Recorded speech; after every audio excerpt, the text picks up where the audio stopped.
Look at this. This perfect silent order. The water finds its level. The web holds its shape. A masterpiece of tension and grace. The flame consumes, gives light, and is gone. This is the world we were born into. A world of things. Real things. Things you can touch. Things that resist you. Things that have weight and grain and scent. But where are you? Right now? Or are you here in this electric current? This river of someone else's thoughts, someone else's lives, someone else's outrage and desire. This endless flowing present that has no past and leads to no future. You pick up your phone to check the time, and an hour later you put it down. And you can't remember what you were looking for. You feel a strange emptiness, a quiet anxiety humming in your bones. You've been connected to everyone, and yet you feel utterly alone. This is not an accident. This is not a simple bad habit. This is an existential crisis. And this device in your pocket is the machine that builds it. Let's give this feeling a name. Let's not call it boredom. Boredom is too simple a word for this. The German philosopher Martin Heidegger called it profound boredom. Not the boredom of having nothing to do, but the boredom where the very question, "What for?" echoes into a void, where nothing seems to matter, to have weight, to be worth the effort. And we are terrified of this feeling, so we flee from it. We reach for the one thing that promises to save us from this emptiness. The very thing that creates it, your smartphone, is a shield against the silence. But it is a shield that slowly turns into a cage. We think we use these tools, but the philosopher Byung-Chul Han offers a darker, more precise diagnosis. He says we are no longer a society of repression, ruled by a big brother who says no. We have become a society of achievement, and our new oppressor is not a tyrant. It is the inner voice that whispers, you can, you should, you must optimize, perform, communicate, share. This is the achievement subject, and it is its own slave driver. The smartphone is the perfect engine for this new form of power. It doesn't forbid, it exhorts. It doesn't limit our freedom. It overwhelms us with choices. It doesn't censor information. It buries us in a blizzard of it. We are not prohibited from being silent. We are provided with endless noise. We are not forbidden from being alone. We are plugged into a global network that never sleeps. And so we become disembedded. We are pulled out of the world of things and placed into a world of signals, pulled out of community and placed into a network, pulled out of the slow, patient, messy process of life and offered a constant, frictionless, curated performance. And what is the cost of this disembodiment? What is the price of this frictionless world? We lose the texture of life, the grain of the wood, the resistance of the dough, the warmth of the fire, the awkward, beautiful, uneditable silence between two people who care for each other. We lose the world, and in its place we get a simulation, a ghost of a world, and we start to feel like ghosts within it. So how do we find our way back? How do we re-embed ourselves in a reality that feels increasingly unreal? We must turn to wisdom that understood the human condition long before the first microchip was ever dreamed of. Wisdom that knew the struggle was not with the world, but with the mind's perception of it. The contemporary philosopher Albert Borgman gives us a crucial concept, the device paradigm. A focal thing, Borgman says, is something that gathers our world and gives it meaning, demands our engagement. It has a center and a periphery. Think of a hearth, a fireplace. It is not just a source of heat. It demands effort, chopping wood, laying the fire, lighting it, tending it. It gathers the family around it. It provides light, warmth, a place for stories, for silence, for contemplation. It is the center of a world. Now, the device. The thermostat, it provides the same commodity, heat, but it does so magically, invisibly. It demands nothing from us. No skill, no effort, no community. We get the commodity, but we lose the world that gathered around the focal thing. The device disburdens us, but in doing so, it disembeds us. Your smartphone is the ultimate device. It promises to connect us. And in doing so, it eliminates the need for the demanding, rewarding practice of true connection. Promises to inform us. And in doing so, it destroys our capacity for deep, uninterrupted thought. This is what we have traded. Focal practices for magical devices. The Japanese swordmaster Miyamoto Musashi, in his Book of Five Rings, spoke spoke of the way of strategy as a craftsman's path. He didn't speak of hacks or shortcuts. He spoke of thousands of hours of practice, of understanding the grain of the wood for the scabbard, the weight and balance of the sword, the state of one's own mind. This is engagement. This is a life lived through something, not just with something. The Stoics, too, were architects of the inner world. They built a citadel of the mind, not to escape the world, but to engage with it rightly. Marcus Aurelius, writing to himself in his Meditations, constantly reminds himself to strip away the story, to see the thing in itself. He wasn't anti-knowledge. He was anti-distraction. He was urging himself to move from the abstract, chattering world of opinions and stories and into the direct, sensory, real world. To see the bread as bread, not as a baked good. To see the person in front of you as a person, not as a social obstacle or ally. Your phone is a machine that spins stories. Endless, compelling, anxiety-inducing stories. It prevents you from ever seeing the thing in itself. And from the East, Lao Tzu's Tao Te Ching whispers a different way. The way of Wu Wei, action through non-action. Not laziness, but the action that is so in harmony with the grain of reality that it leaves no trace of struggle. It is the action of the river flowing, of the bamboo bending. How can you find the grain of reality? If you never put your hand to the wood?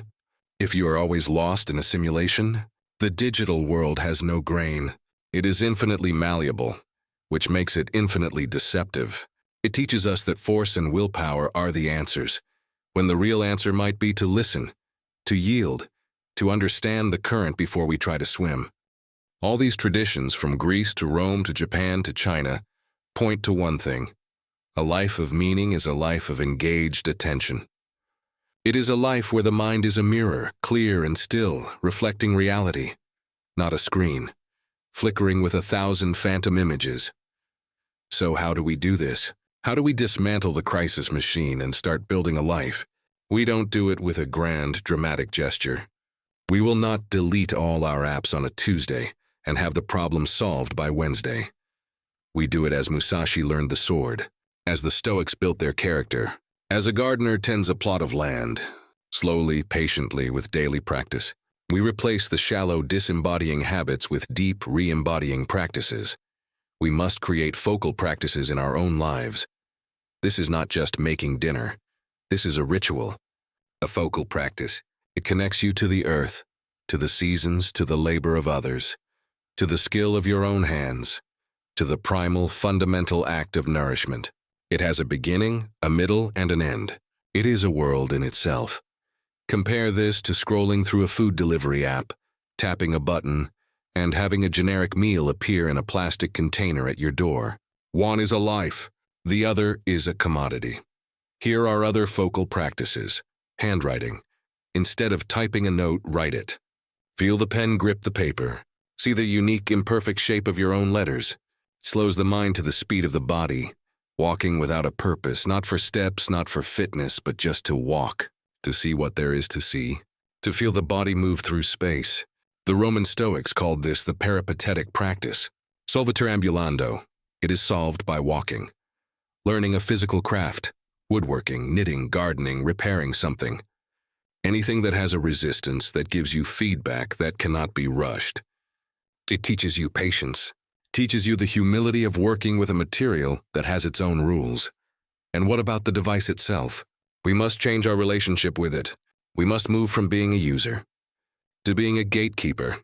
The Buddhist concept of the middle way is useful here. Not total abstinence, not total indulgence, but mindful, intentional use. Create gates. Rules for yourself. The first gate, the morning. Do not let the digital world be the first thing to colonize your mind. For the first hour of your day, your phone does not exist. Let your mind be its own thing. Look out the window, stretch. Feel the weight of your body. Read a page of a real book. Let the day begin in the world of things. The second gate, the space. Create phone-free zones. The dinner table is a sacred space for the focal practice of eating and conversation. The bedroom is for sleep and intimacy. Do not violate these sanctuaries with the blue glow of the crisis machine. The third gate, the apprentice.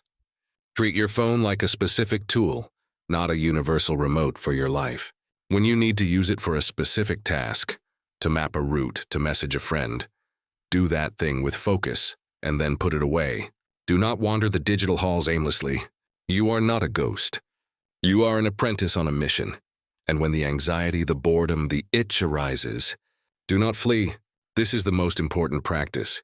This is the moment of transformation. Sit with it. Feel the discomfort in your body. Is it in your chest? Your stomach?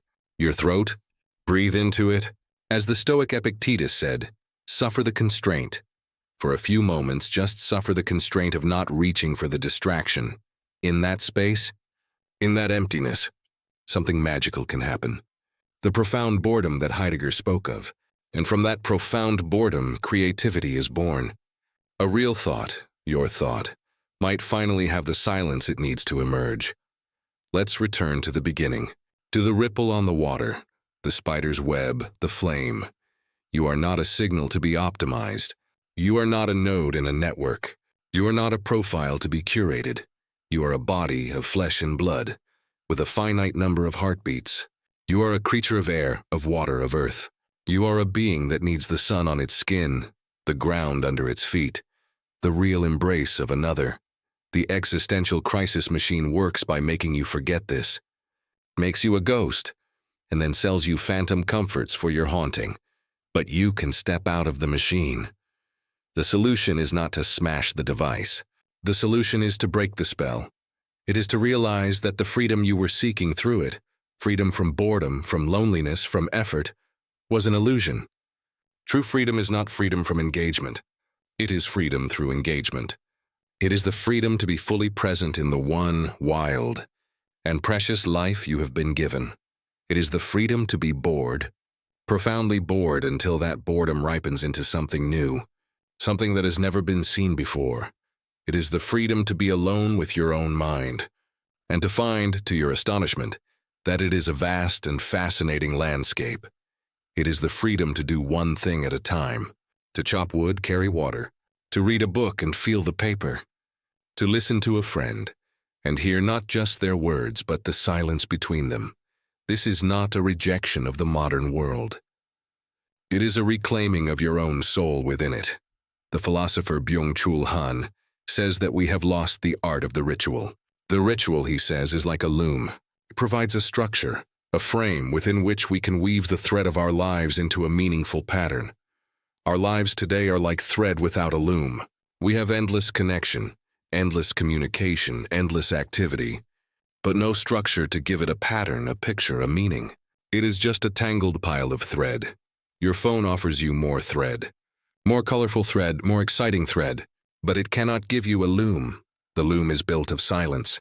It is built of attention. It is built of focal practices. It is built in the space you create when you put the machine down and turn your face, your whole being, toward the world that was here long before it and will remain long after it is gone. The loom is empty now, waiting. What will you weave upon it?